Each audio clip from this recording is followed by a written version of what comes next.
Hey, tomorrow, Time Magazine will name their Person of the Year for 2019, which is exciting. They've whittled the finalists down to 5, which are President Trump, Nancy Pelosi, the protesters in Hong Kong, Greta Thunberg. That's not a joke. What the wrong with you people? I'm sorry, I used profanity. And the list is crazy anyway, because we all know the Person of the Year is Baby Yoda this year, right? I mean, is that a person? I don't know. I mean, they'll announce the name at 6 o'clock tomorrow morning. It's got to be Trump, right? How could he not be Person of the Year? He's all we talk about. If it's Nancy Pelosi, he's going to go nuts tomorrow. He will send SEAL Team 6 into Time headquarters.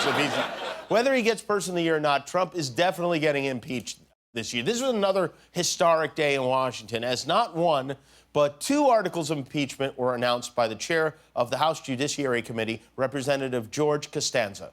Today, in service to our duty to the Constitution and to our country, the House Committee on the Judiciary is introducing 2 articles of impeachment charging the President of the United States, Donald J. Trump, with committing high crimes and misdemeanors. Sorry, that's Jerry Nadler. After Jerry Nadler made the announcement, his fans were chanting, "Go Nads, go Nads." They call themselves the Go Nadlers, and it's really a great group. But so Democrats are charging Trump with obstruction of Congress and abuse of power, which who would have ever imagined that the guy who bragged about being able to walk in on contestants in his beauty pageant while they're changing clothes would abuse his power? It's shocking, really.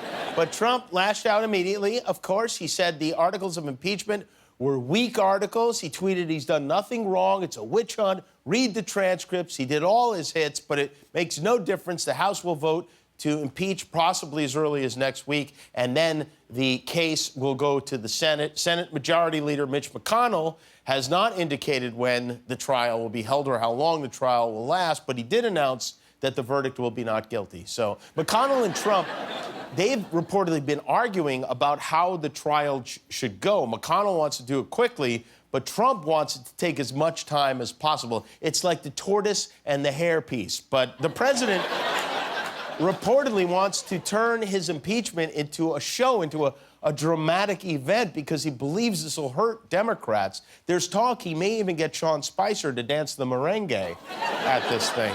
But why would he even have a say in how the trial goes?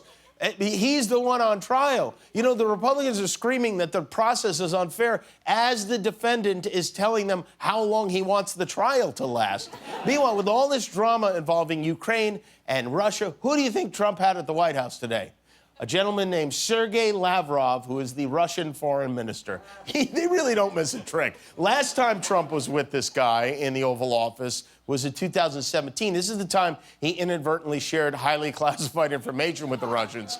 This time, all he gave him was the Colonel's secret recipe, so consider it a win. The press was not invited to this meeting today, but the White House claims that Trump warned Lavrov about Russian interference in the election. He said, "You guys had better not meddle in this election." Wink, wink. And I'm sure they won't. Why would they do that to our friend? But it was a tough Tuesday for Trump. He had a long day of impeachment articles. He got a harsh scolding from his own director of the FBI. He had to kiss Russian ass. Trump couldn't take it anymore. He marched out to the White House lawn and had a word with reporters after dark. I think it's a disgrace that people can make impeachment out of nothing. That was a perfect conversation.